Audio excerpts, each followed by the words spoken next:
Hello! For today's video, tayo po ay maglilinis. Ayan. Inumpisahan ko po sa pagliligpit ng mga higaan namin. Ayan, ligpit higaan.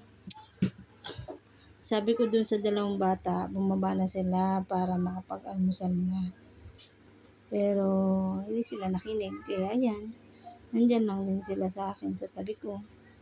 Ayan, ligpit ng mga kumot, bedsheet, ligpit ng mga laruan, mga damit nila, palitan, ligpit. Yung maliit na yan, tinagdagan pa yung trabaho ko. Paano ba naman kasi hinulog niya yung mga unan sa baba, ayan. Yan pala yung sa taas namin. Yan. Pagpag ako ng konti, mga alikabok. Sabi ko doon sa maliit na bata, bumaba na at malikabok kay ayaw. Ayan yan. Diyan siya sa tabi ko hanggang sa matapos ako. Ayan na, walis-walis. Diyan naman sa kabila. Kabilang side naman yung magwawalis din ako. Ayan. Ayan, konting linis lang, ligpit, tanggal ang mga alikabok. Ayan, tapos bababa na ako. Ayan. Tapos baba naman. Pagpag din, linis. Maliit lang naman yung bahay namin, hindi naman ganun kalaki. Kaya hindi siya mahirap linisin. Ayan, yung mga gamit namin, kung nakikita nyo, puro sila nakahang, nakataas. Kasi alam nyo naman, meron tayong maliit na bata dito makulit. Lahat, kung nasa baba yan, nako, baka tinungtungan niya na yan, ginawa niya ng kabakabayo. Yan nga upuan na yun, tinaob ko lang at magwawalis ako sa ilalim, nandiyan na siya. Yan yung ginawa niya ng kabayo-kabayuan niya.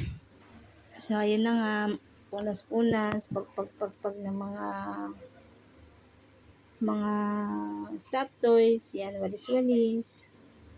Makikita nyo yung side namin, hindi ko pa napapalitan ng linoleum kasi medyo ano pa ng budgetarian pa. Sensya na kayo sa tiyan ko, laki. Paano ba naman tatlo na yan, tatlo nang lumabas dyan sa tiyan ko Yan yun na, huwag nyo napansinin. So, ayun na, pagpag may makulit na bata, ayan, nakahubad pa. Kasi, grabe ang init. Grabe talaga.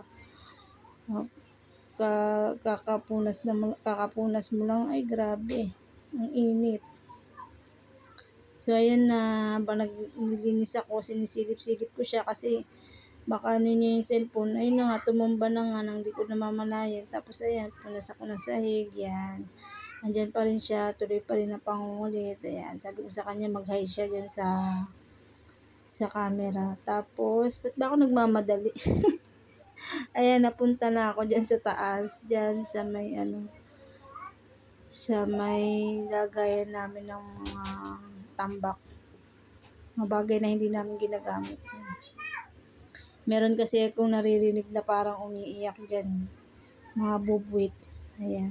Pasensya na kayo sa likod ko, malapad. Ayan. Tawagin ko si Jason dyan kasi parang may mga maliliit na bubwit akong naririnig dyan sa taas na yan. Tapos ayun, tinignan niya yung gamit niya. Ayun na nga, nandun nga yung mga maliliit na daga. Ayan. Nakpan ko na yung tiyan ko para naman hindi kayo maumay. Tapos ayun, bumaba ako para kunin yung walis lambo tsaka yung dustpan. Walis-walis ako dyan.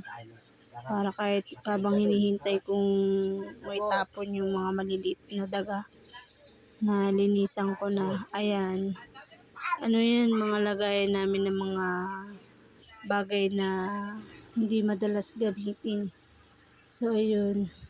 Yung laruan na yan, binaba ko para hindi na umiyak si Angelica kasi sabi ko huwag mo nang paakyatin sa taas kasi malikabok. Tsaka isa pa, may mga bubuwit. Ayun. Nais ko yung mga papel-papel ko. Ayan. Binalik ko na ulit yung mga gamit na tinanggal ko dyan para malinisan ko. So, yun. Yan. Isa-isa kong binabalik. Patapos na ako dyan, malapit na akong mabanyo. Nililigpit ko na lang yung mga gamit na nilabas ko. Tapos ayan, isa-isa. Yan. Tapos ayun lang. Salamat sa panonood.